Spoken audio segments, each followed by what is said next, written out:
If you're thinking of moving to Deltona, Florida, there are 5 surprising things that you should know before you make that leap.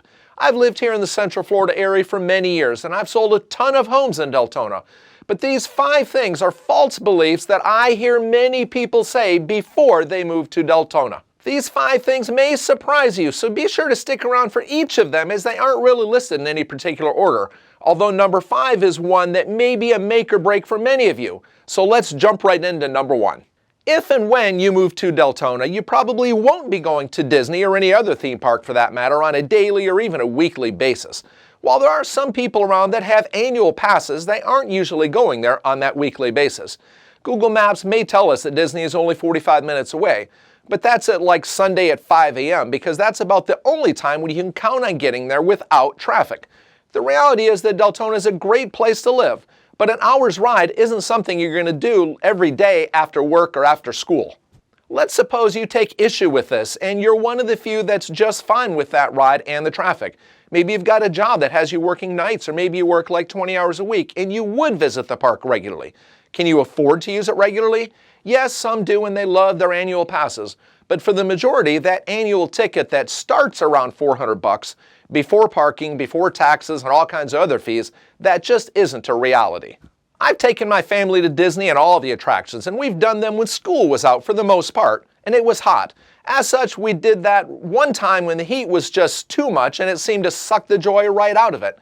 Yes, Disney and all the attractions are wonderful, and I'm sorry if I sound like I'm hating, but in real life, it just isn't like Deltona is right next to Disney and you're going to be there every single day. When I get calls from subscribers about moving to Deltona, or anywhere here in Central Florida for that matter, they're often concerned about alligators. Yes, we've got alligators, and we've got a lot of them, and we got some big ones. While it's true that occasionally an alligator will snatch up a dog, and you've probably heard it on the national news about someone that was swimming and was bitten, or worse yet, killed by an alligator.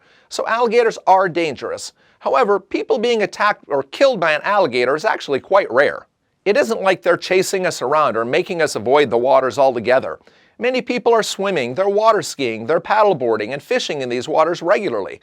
Locals here just seem to live with them and avoid doing dumb things like swimming in a quiet pond at dusk alone. I saw one article that noted that we've had 26 human fatalities from 1948 through 2021. Yes, I take those 26 lives seriously, but compare that to the deaths caused by icy roads up north or even tornadoes, and that number seems much more reasonable. People moving to Deltona seem to have a similar fear of sharks over at the beaches. Again, the fear is usually worse than the risk itself, unless you're one of those very unlucky few that's having a very bad day. I'm Chuck Shaver, and I'm a local realtor here in Central Florida. If you've got real estate needs anywhere here in the area, simply pick up the phone and give me a shout. If this is the type of information that you're finding value in, then hit the like and subscribe buttons and click that little notification bell so that you'll be notified whenever I post other videos just like this. Florida is known as a sunshine state, and I love the Florida sunshine. Sunscreen is a regular thing here, and swimming pools and beaches are a great place to enjoy all that sunshine. However, what I believe is often overlooked is the heat.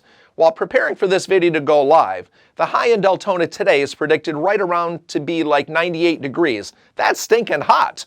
Plus, the feels like temperature is supposed to be like 110 degrees. Swimming pools, beaches, and air conditioning, well, they all mitigate that heat to some degree. But so many people here still have to work in that heat. Now, I don't work in it per se, but if I'm outside talking to a customer for like 30 seconds, I'm breaking out in a sweat. It was crazy just last night. Then, when I got in my truck, it's another minute or two before I even begin to feel that AC really kick in and cool off. I love Florida, and the winters are fantastic, but don't think that the summers aren't hot here in Deltona for a minute, or anywhere here in Florida for that matter. There is really nothing to do in Deltona. Deltona is a residential community. That's it. Yes, there's talk of building a downtown area or even multiple downtowns, but that's just not a reality in 2023. Deltona has some fantastic parks, but that's about it. Locals around here have to head up to Deland or over to Orange City or maybe down to Sanford or Orlando for restaurants, shopping, nightlife, or just about anything else. The beaches aren't too far out, but they're still 30 or 35 minutes up I-4.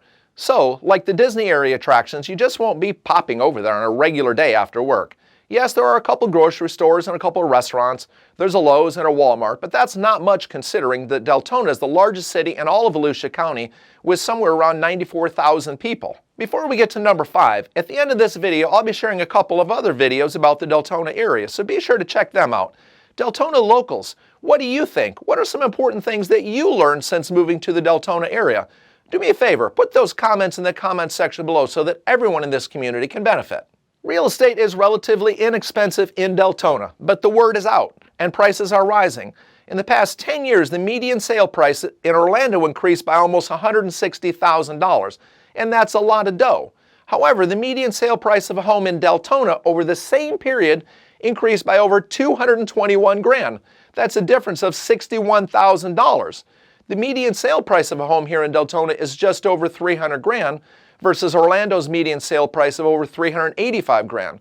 So you can see that Deltona is still a better value for a home, but that gap is shrinking. People have learned that you don't have to live in Orlando to be able to work there. Just a short ride down I-4 of 30 minutes will get you into Orlando, and you can get more bang for your buck on a home in Deltona that you can get down there. Deltona is still where many come to avoid the higher prices of Orlando proper, and Deltona's affordability is still pretty good, but I don't think the comparative affordability of Deltona is anything like it was just 10 years ago. Here are those videos I promised you earlier. Thanks for watching, and I'll see you soon.